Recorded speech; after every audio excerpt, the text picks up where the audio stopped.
దేవుని నామానికి స్తోత్రం. హల్లెలూయా.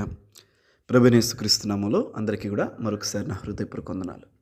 రోమీయులకు రాసిన పత్రిక 3వ అధ్యాయం 10, 11. ఇందును గూర్చి వ్రాయబడినదేమనగా, నీతిమంతుడు లేడు, ఒక్కడునూ లేడు, గ్రహించువాడెవడునూ లేడు, దేవుని వెతుకువాడెవడునూ లేడు. 12 కూడా చూద్దాం.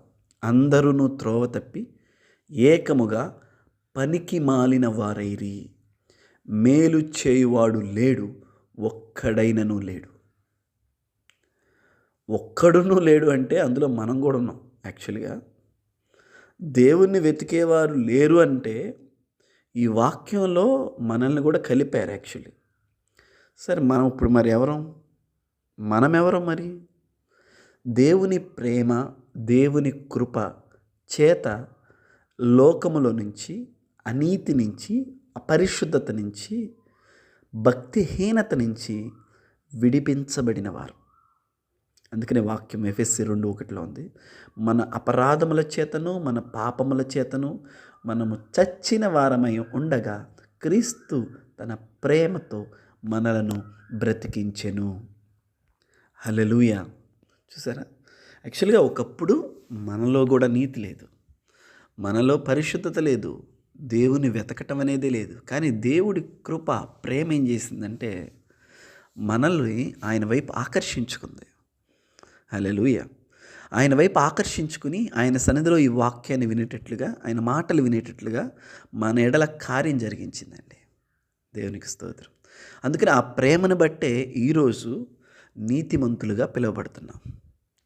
అప్పుడు మీరు అనొచ్చు, మేమా నీతిమంతులం ఎలా అయ్యాము అని. దేవుని వాక్యం అంటుంది, విశ్వాస మూలముగా మనల్ని అందరినీ దేవుడు నీతిమంతులుగా మార్చాడు. యేసుక్రీస్తు ప్రభువారిని అంగీకరించిన ప్రతి ఒక్కరూ, ఆయన యందు విశ్వాసం, ఆయన జననం, మరణం, పునరుద్ధానం, ఆయన రక్తం, ఆయన చేసిన త్యాగం అందు విశ్వాసం ఉంచిన ప్రతి ఒక్కరూ నీతిమంతులుగా మార్చబడతారు. సో నీతిమంతులుగా ఎలా మార్చబడ్డామై అంటే క్రియల మూలముగా కాదు, విశ్వాస మూలముగా. పాత నిబంధన అంతా కూడా క్రియల మూలంగా నీతిమంతులు అవటానికి ప్రయాసపడ్డారు, ధర్మశాస్త్రము నెరవేర్చుటకు. కానీ ధర్మశాస్త్రాన్ని ఎవరూ నెరవేర్చలేకపోయారు. క్రియల మూలముగా ధర్మశాస్త్రాన్ని నెరవేర్చడం మూలంగా మన జీవితంలో మనం నీతిమంతులు అవ్వలేం. ఆ బలహీనతను గమనించిన దేవుడు, ఆ బలహీనతను చూసిన దేవుడు ఏం చేశాడంటే ధర్మశాస్త్రాన్ని నెరవేర్చే క్రీస్తుని భూమి మీదకు పంపించాడు. అందుకనే ధర్మశాస్త్రాన్ని కొట్టివేయటానికి యేసయ్య రాలేదు, కానీ ధర్మశాస్త్రాన్ని యేసయ్యలో నెరవేర్చడానికి ఈ భూమి మీదకి యేసయ్య దేవుడు పంపించాడు. సో ఇప్పుడు యేసయ్యను అంగీకరించిన వారందరూ ధర్మశాస్త్రానికి నెరవేరిపోతున్నారు. ప్రైజ్ గాడ్, దేవునికి స్తోత్రం. సో యేసయ్యను విశ్వాసం ఉంచిన వారందరూ క్రియల మూలముగా కాక విశ్వాస మూలంగా నీతిమంతులుగా మార్చు. అంటే మనం ఏదో చేసి నీతిమంతులు అవ్వలా, మనం ఏదో చేసి మంచివారం అవ్వలా. దేవునికి స్తోత్రం. సో మనం ఏమి చేయలే, కానీ నమ్మాం ఆయన్ని.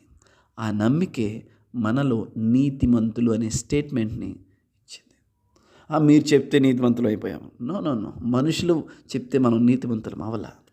దేవుడు టెస్టిఫై చేశాడు, దేవుడు మనల్ని నీతిమంతులు అన్నాడు. ఇంకెవరనాలి మనకు అనవసరం. చూడండి, పొట్టి జక్కయ్య అందరూ ఏమంటున్నారు, ఈయన సొంకరి సొంకరి, ఈయన దొంగవాడు, డబ్బులు దోచుకునేవాడు అంటే యేసయ్య అన్నాడు, ఇతడు కూడా అబ్రహాం కుమారుడే అన్నాడు. అంతే. ఇప్పుడు యేసయ్య స్టేట్మెంట్ గెలిచిద్దా దేవుని ఎదుట? వీళ్ళందరూ స్టేట్మెంట్ గెలిచిద్దా? యేసయ్య స్టేట్మెంటే కదా. That's all.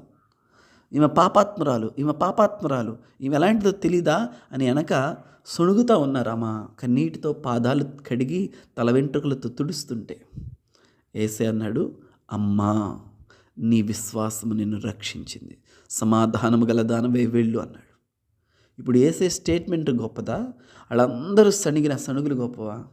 అందుకనే ఒక విషయం గుర్తుపెట్టుకోవాలి, ఈ మనుషులు మన గురించి ఏమనుకుంటున్నారో మనకు అనవసరం.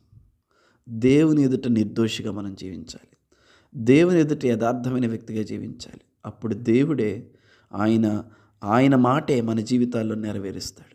మనుషుల మాటల అబద్ధాలని ఆయనే రుజువుపరుస్తాడు. దేవునికి స్తోత్రం. హల్లెలూయా. సో ఇప్పుడు దేవుడు మనల్ని నీతిమంతులుగా పిలుస్తున్నాడండి. ఆమేన్. సో ఇక్కడ అతిశయపడటానికి ఇంకేమి లేదు మనకి ఇక్కడ.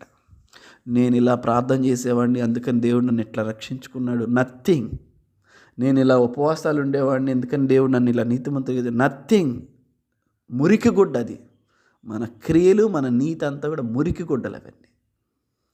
ఆయన కృప, ఆయన కనికరం, ఆయన వాత్సల్యత మనల్ని రక్షించింది, నీతిమంతులుగా చేసింది. హల్లెలూయా. ఈ కృతజ్ఞతతో మనం ఉండాలండి.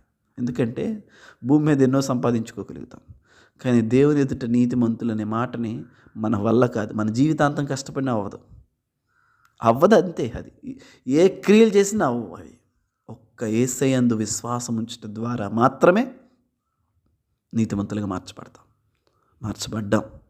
హల్లెలూయా. అది దేవుడు ఇచ్చిన ఉచితమైన కృప. ఆమేన్. దేవుడి మాటలు మన వెనుకలో దీవించును గాక.